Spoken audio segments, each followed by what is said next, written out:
भने अब कयौं चाहिँ मानिसहरूले अब यो बहुदलीय व्यवस्था, यो संसदीय व्यवस्था, यी सबै व्यवस्था भन्दा त उही राजतन्त्र भए ठिकै रहेछ भन्न चाहिँ थालेका छन्। सर्वसाधारण जनतामा नि त्यो काफी भरम परेको छ। राजतन्त्र यदि क्षय भएको भए संसारभरका जनताले राजतन्त्रको अन्त्य गर्ने थिएन र हामीले पनि लामो समयसम्म राजतन्त्रकै तप्किने मुनि हामीले शासित भएर बसेको स्थिति। त्यसो भएर अब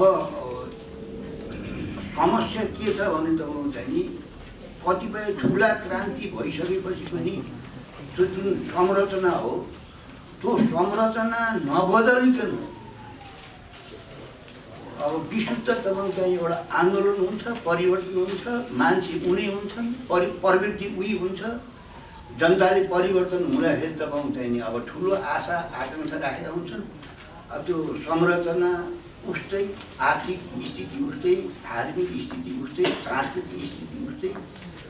अब त्यसमा चाहिँ चेन्ज आए, राणा गए पनि, राजा गए पनि, अब चाहिँ लोकतन्त्र गए पनि, गणतन्त्र आए पनि त्यो उपरी संरचना उही छ।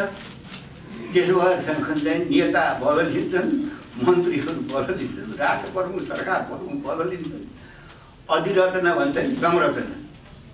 शिक्षा प्रणाली उही छ, आर्थिक प्रणाली उही छ, सांस्कृतिक प्रणाली उही छ। अब त्यसो भएपछि त अब मान्छे आउँछ जान्छ, फेरिन्छन्। अब जनताको अवस्थामा चाहिँ परिवर्तन नआएको हुनाले बडो समस्या छ। यी कुरा मैले अवधारणामा पनि छ, म पढेर यहाँ सुनाउँछु। बाँकी समयमा अरू छलफल पनि गरौँ। म सुरु अध्यक्षज्यू, यस गोष्ठीमा उपस्थित अतिथि तथा सहभागी सबैलाई हार्दिक अभिनन्दन गर्न चाहन्छु। नेपालमा 250 वर्षभन्दा बढी समयसम्म राजतन्त्रात्मक शासन प्रणाली रह्यो। हामीले उक्त शासन प्रणाली 1 दशक अघि अन्त्य गर्ने गणतन्त्रात्मक लोकतान्त्रिक शासन प्रणाली स्थापना गरेका छौँ। राजतन्त्रको त्यति सहजै अन्त भएको होइन। राजतन्त्र निरङ्कुश अधिनायकवादी व्यवस्था थियो। राजा महाराजाहरूको सामन्ती दम्म र उनीहरूको हुकुमको आधारमा त्यो व्यवस्था चलेको थियो। राजाको जेठो छोरो जन्मदा साथ राज्यको उत्तराधिकारी हुन्थ्यो र देशको शासक बन्थ्यो। यस्तो व्यवस्थाबाट देश र जनताको विकास हुने कुरै भएन। राजतन्त्रका विरुद्ध नेपाली जनताले लामो र दमनका बावजुद कठिन सङ्घर्ष गरेका थिए। ती सङ्घर्षहरूद्वारा समय केही अधिकारहरू जनताले खोज्दै पनि आएका थिए। त्यसको विपरीत तत्कालीन राजा ज्ञानेन्द्रले तत्कालीन सीमित अधिकार सहितको बहुदलीय व्यवस्थालाई समेत अन्त गर्न प्रतिगामी कदम चाले। उक्त प्रतिगामी कदमका विरुद्ध हामी नेपालका 7 वटा राजनीतिक दलहरूले प्रतिगमन विरोधी आन्दोलन सुरु गर्यौँ। त्यो आन्दोलनपछि महान संयुक्त जनआन्दोलन 62-63 रूपमा परिणत भयो। उक्त आन्दोलनले नेपालमा राजतन्त्रको अन्त्य गरेर गणतन्त्र स्थापना भएको हो। उक्त जनआन्दोलनका महत्त्वपूर्ण उपलब्धिहरू राजतन्त्रको अन्त्य, गणतन्त्रको स्थापना, धर्मनिरपेक्षता, जनताका मौलिक हक अधिकार स्थापना आदि हुन्। यी कुराहरू संविधान सभाको निर्वाचनद्वारा बनेको संविधान सभाद्वारा बनाइएको संविधानले प्रत्याभूत गरेको छ। यो नेपालको राजनीतिक इतिहासमा महत्त्वपूर्ण ऐतिहासिक उपलब्धि हो। यो उपलब्धिको साथमा सङ्घीयता, न्यायता सम्बन्धी खुकुलो र कमजोर व्यवस्था लगायत केही गलत र कमजोर व्यवस्था छन्। यस प्रकारका गलत, कमजोर र कमी रहेका प्रावधानहरूलाई हटाउने सङ्घर्ष गर्दै यो संविधानलाई रक्षा र कार्यान्वयन गर्न हामीले जोड दिएका छौँ। अविकसित, पिछडिएको वा सामन्ती प्रकारको सामाजिक स्थितिमा नै राजतन्त्र जस्तो निरङ्कुश अधिनायकवादी र पिछडिएको शासन प्रणाली कायम हुने हो। राजतन्त्रको अन्त्य गरी गणतन्त्रको स्थापना भए पनि देशको अर्ध औपनिवेशिक र अर्ध सामन्ती अवस्थामा परिवर्तन भएको छैन। परम्परागत कृषि, रेमिट्यान्स र वैदेशिक ऋण अनुदानबाट देश चलेको छ। उत्पादन र वितरण प्रणालीमा परिवर्तन नभएसम्म सामाजिक परिवर्तन, विकास र न्याय हुन सक्दैन। हाम्रो देश साम्राज्यवादी मुलुक, विशेष गरी भारत र चीनको बजार क्षेत्र बनेको छ। साम्राज्यवाद र बहुराष्ट्रिय कम्पनीहरूको शोषणमा परेको छ। विशेष गरी भारतसँग 1950 मा भएको असमान सन्धि लगायत सन्धि सम्झौताहरूले नेपालको राष्ट्रिय हित, सार्वभौमता र स्वतन्त्रतामा आँच पुगेको छ। देशको यो अर्ध औपनिवेशिक वा अर्ध सामन्तीय अवस्थालाई बदल्न नयाँ जनवादी व्यवस्था स्थापना गर्नुपर्ने आवश्यकता छ। त्यो नयाँ जनवादी व्यवस्था स्थापना गर्नको लागि पनि अहिले हामीले सङ्घर्ष गरी ल्याएका गणतन्त्र, लोकतान्त्रिक मूल्य मान्यता, जनताका मौलिक हक, धर्मनिरपेक्षता, मिश्रित निर्वाचन प्रणाली, संसदबाट निर्वाचित कार्यकारी सरकार, प्रमुख प्रेस स्वतन्त्रता, विभिन्न भाषाहरूलाई राष्ट्रिय भाषाको मान्यता, दलित, महिला, जनजाति, थारू, मुस्लिम, मधेसीहरूको हक अधिकारको सुनिश्चितता, उनीहरूको अवस्थामा सुधारको लागि बनेको छुट्टा छुट्टै आयोग सम्बन्धी प्रावधानहरू सकारात्मक छन् र यिनको रक्षा गर्दै थप हक अधिकारको लागि सङ्घर्ष गरेर जानुपर्दछ। यहाँ यो कुरा पनि उल्लेखनीय छ कि भारतीय विस्तारवाद, क्षेत्रीयतावाद र विखण्डनकारी पुनरुत्थानवादी र वामपन्थी सङ्कीर्णवादीहरूले उपरोक्त सकारात्मक व्यवस्था भएको संविधानको प्रकारान्तरले उपेक्षा वा विरोध गरिरहेका छन्। उनीहरूले संविधानको कार्यान्वयन गर्न नदिने, यसलाई राष्ट्रहित विपरीत संशोधन गर्ने वा अन्त गर्न चाहेका छन्। राष्ट्रहित विपरीत संविधान संशोधन गर्दै जाँदा वा संविधानको अन्त गर्दा गणतन्त्रको पनि अन्त्य हुन सक्दछ। गणतन्त्रको अन्तले राजतन्त्रको पुनर्स्थापना हुन सक्दछ। तसर्थ योभन्दा प्रगतिशील वा क्रान्तिकारी प्रकारको संविधान निर्माण गर्ने अवस्था नहुने बेलासम्म यो संविधानको रक्षा र कार्यान्वयन हुनुपर्छ। गणतन्त्रको स्थापना भएपछि स्थानीय निकाय, प्रदेश सभा र प्रतिनिधि सभाको निर्वाचन सम्पन्न भएको छ। केन्द्र र 6 वटा प्रदेश सरकार नेकपाको बनेको छ। यो सकारात्मक कुरा हो। यी सरकारलाई प्रतिक्रियावादी वा नेका, रापरपा, मधेसवादीहरू जस्तै ठान्ने गल्ती गर्नुहुन्न। हामीले यहाँ यो स्मरण गर्न आवश्यक छ कि गत प्रदेश सभा तथा प्रतिनिधि सभाको चुनावमा एमाले र माओवादी केन्द्रको एउटा चुनावी मोर्चा र नेका, रापरपा, मधेसवादीहरूको अर्को चुनावी मोर्चा बनेको थियो। त्यति बेलादेखि नै नेकाका कैयौँ नेताहरूले धर्मनिरपेक्षताको विरोध गरिरहेका थिए। रापरपाले धर्मनिरपेक्षताको अन्त र राजतन्त्र पुनर्स्थापना गर्न सङ्घर्ष गरिरहेको थियो र छ। मधेसवादीहरूले यो संविधानको विरोध गर्दै विखण्डनकारी गतिविधिहरू तीव्र रूपमा गर्दै आएका थिए र छन्। त्यो अवस्थामा नेका नेतृत्वको मोर्चालाई हराउने र वाम पक्षधरलाई जिताउने नीति नै सही हुन्थ्यो। राष्ट्रिय जनमोर्चाले त्यही नीति लियो। अहिले नेकपाका अध्यक्ष केपी शर्मा ओलीको नेतृत्वमा केन्द्रीय सरकार बनेको छ। यो सकारात्मक कुरा हो।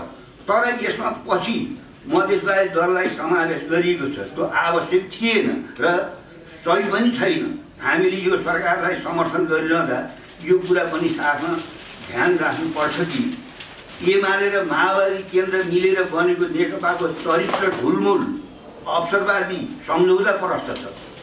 यस्तो शक्तिको नेतृत्वमा बनेको सरकारले सधैँ देश, जनता र शक्तिको पक्षमा दृढतापूर्वक काम गर्न सक्दैन। अझ सरकार र मधेसवादीहरूको सहभागिता र समर्थन दिनुले त्यो झन् कमजोर र सम्झौताप्रस्त बन्ने सम्भावना छ। जनताका अपेक्षा र आवश्यकता धेरै छन्। सरकारले जनताका अपेक्षा र आवश्यकता पुरा गर्ने तरिकाले काम गरेको छैन। संविधान र स्वयं नेकपाको चुनावी घोषणापत्रमा समाजवाद नीति र कार्यक्रम हुने कुरा उल्लेख छ। तर सरकारको पहिलो वर्षको नीति र कार्यक्रम त्यस प्रकारले आएन। कतिपय सकारात्मक कार्य जस्तो कि यातायात क्षेत्रको एकाधिकार हटाउन, सुन तस्करलाई कारबाही गर्न, साउनु भएछ है सुनको ठाउँमा सच्याउनुहोला, सुन तस्करलाई कारबाही गर्न आदि आँटेको थियो। तर भ्रष्ट र परम्परागत कर्मचारी तन्त्र, माफिया तन्त्र, कमिसन तन्त्र, सिन्डिकेट, सत्तासीन दलका भ्रष्ट कार्यकर्ता इत्यादिको झन्झारलाई तोड्न सकेन। सरकार असफल हुँदै गइरहेको छ। सरकार यसरी असफल बन्दै जाने हो भने सरकार र राजनीतिक दलहरूप्रति पनि निराशा, विरोध र विद्रोहको स्थिति उत्पन्न हुन्छ। त्यसको परिणाम गणतन्त्र सहित सकारात्मक उपलब्धिहरूप्रति पनि विरोध हुन थाल्छ। अहिलेको सरकार संसदमा बहुमतको हिसाबले 2/3 संसदको समर्थनको सरकार छ। तर त्यही रूपमा यो शक्तिशाली छैन। नेका र रापरपाका यसको विरोधमा छन्। क्षेत्रीयतावादी आफ्नो माग पुरा गराउने शर्तमा सरकारमा गएका वा समर्थन गरेका छन्। संसद बाहिर वामपन्थी सङ्कीर्णवादी यसको विरोधमा छन्। हाम्रो देशको राजनीतिमा सधैँ भारत हावी रहेको छ। भारत नेपालको कमजोर सरकारको पर्खाइमा छ। भारत नेपालको कमजोर सरकारको पर्खाइमा छ। यस प्रकारको स्थितिमा सरकारले सकारात्मक काम गर्न सकेन भने जनताको विरोध सुरु हुनासाथ सरकार चौतर्फी घेराबन्दीमा पर्ने कुरालाई अस्वीकार गर्न सकिन्न। त्यो घेराबन्दी देशी विदेशी प्रतिक्रियावादी विखण्डनकारी पुनरुत्थानवादी र वामपन्थी सजिलोवादीहरूको नहोला भन्न सकिँदैन। त्यो स्थितिमा गणतन्त्र र राष्ट्रियता सीमित प्रजातान्त्रिक प्रणालीमाथि नै खतरा उत्पन्न हुन्छ। राजनीतिक परिवर्तन भयो भने त्यसको सकारात्मक परिवर्तन देशको आर्थिक सामाजिक र मानिसको जीवनमा पर्न सकेको छैन। त्यस प्रकारको सरकारले काम गर्न सकेको छैन। महँगी बढेको छ, कर बढेको छ, हत्या हिंसा बलात्कार घटना बढेका छन्। तस्करी भ्रष्टाचारमा कुनै कमी आएको छैन। त्यस प्रकारका अपराधीहरूलाई सरकारले कारबाही गर्न सकेको छैन। सरकार र राजनीतिक दलप्रतिको जनताको असन्तोष बढेर गएको छ। यो असन्तोष विरोधमा र विद्रोहमा परिणत भई त्यसको कोपभाजन गणतन्त्र पर्न सक्दछ। यो संविधानको मुख्य उपलब्धि गणतन्त्र हो। भारतीय विचारवाद यो संविधानको विरुद्ध छ। भारतमा कट्टर हिन्दुवादी भाजपाको सरकार छ। त्यसले नेपाललाई हिन्दू राज्य बनाउने र हिन्दू राज्यको आडमा राजतन्त्रलाई फिर्ता ल्याउन चाहेको छ। यो सबैलाई थाहा भएको कुरा हो कि नेपालमा भारतीय विचारवादको प्रभाव र हस्तक्षेप हुँदै आएको छ। नेपाली काङ्ग्रेसले राजतन्त्र सहितको प्रजातन्त्रको वकालत गर्दै आएको थियो। संयुक्त जनआन्दोलन 62-63 अन्त्यतिर आएर मात्र राजतन्त्र रहितको प्रजातन्त्रको पक्षमा आएको थियो। नेपाली काङ्ग्रेसको निर्णयले नेपालका राजनीतिक दलहरूको राजतन्त्रको अन्त्य गर्नको लागि अभूतपूर्व एकता भएको थियो। त्यो एकताले नै राजतन्त्रको अन्त्य गरेको हो। तर आज नेकाका महामन्त्री सहित त्यसका केन्द्रीय नेताहरूले धर्मनिरपेक्षताको विरोध गरेका छन्। त्यसले प्रकारान्तरले राजतन्त्र पुनर्स्थापना हुने खतरा छ। राप्रपा खुलेआम राजतन्त्र वकालत गरिरहेको छ। उसको राजतन्त्र पुनर्स्थापना गर्ने राजनीतिक कार्यक्रम नै छ। पूर्व राजाको पहल गर्दै नै विभाजित राप्रपाहरूको एकता हुने सम्भावना छ। पूर्व राजा स्वयं पनि पुरानै शाही तरिकाले राष्ट्रिय चाडपर्व धार्मिक तथा सांस्कृतिक अवसरमा सरिक हुने र नेपाली राजनीतिप्रति विरोध प्रकट गर्दै आएका छन्। जातिवादी, क्षेत्रीयतावादी, वामपन्थी सङ्कीर्णवादी गणतन्त्र, राष्ट्रियता, लोकतन्त्र वा संविधानको रक्षा र संवर्धन होइन कि प्रकारान्तरले तिनको विरुद्ध गतिविधि गरिरहेका छन्। यसकारणले वर्तमान राजनीतिक परिस्थिति अझ त्यसतर्फ अग्रसर भयो भने राजतन्त्र पुनर्स्थापना हुने गम्भीर खतरा छ। तर यहाँ यो उज्जवल पक्ष पनि छ कि नेपाली जनता जब जब अन्याय बढ्छ, राष्ट्रियतामाथि सङ्कट आइपर्छ, राजनीतिक दलहरूले प्रजातान्त्रिक वा राष्ट्रियताको लागि सङ्घर्षको आह्वान गर्छन्, तब ती सङ्घर्षमा उत्रने गरेका छन्।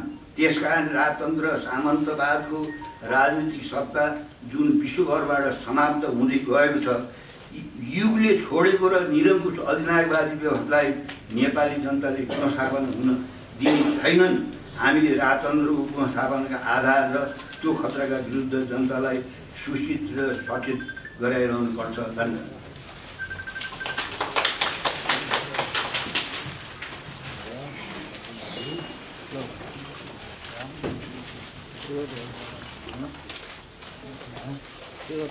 धन्यवाद अध्यक्ष कामरेड, कार्यपत्र प्रस्तुत गर्नुभयो र यो कार्यपत्रको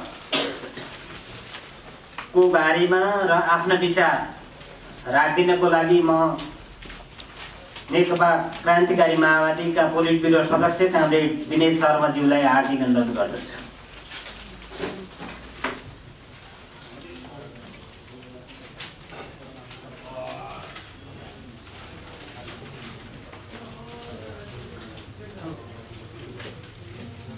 राष्ट्रिय जनमोर्चा काठमाडौँ जिल्लाद्वारा आयोजित वर्तमान राजनीतिक परिस्थिति राजतन्त्र पुनर्स्थापनाको खतरा विषयक यस अन्तर्क्रिया कार्यक्रमका सभाध्यक्षज्यू र यस कार्यक्रमका प्रमुख अतिथि राष्ट्रिय जनमोर्चाका केन्द्रीय अध्यक्षज्यू र अन्य अतिथिज्यूहरू र यहाँ उपस्थित सम्पूर्ण दाजुभाइ तथा दिदीबहिनीहरू, पत्रकार बन्धुहरूमा नेकपा क्रान्तिकारी माओवादी को तर्फबाट मेरो व्यक्तिगत तर्फबाट यहाँ सबैलाई अनुरोध। अब जुन विषयवस्तुमा यहाँ कार्यपत्र एउटा त्यो छलफलको लागि प्रस्तुत भयो। कम्युनिस्ट पार्टी अत्यन्त अनुशासित थियो। त्यहाँ चाहिँ आफ्नो तपाईँ सिद्धान्तको लागि राष्ट्रको लागि तपाईँ लाखौँ तपाईँ चाहिँ कम्युनिस्ट क्याडरहरू मर्न तयार भयो। हिटलरले जित्न सकेन भनौँ न।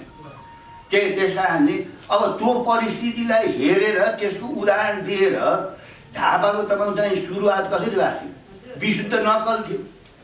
अब त्यसै तपाईँ चाहिँ 85-51 को तपाईँ चाहिँ संसदीय व्यवस्थामा आएर खेल्न त होइन नि। त्यत्रो गतिविधि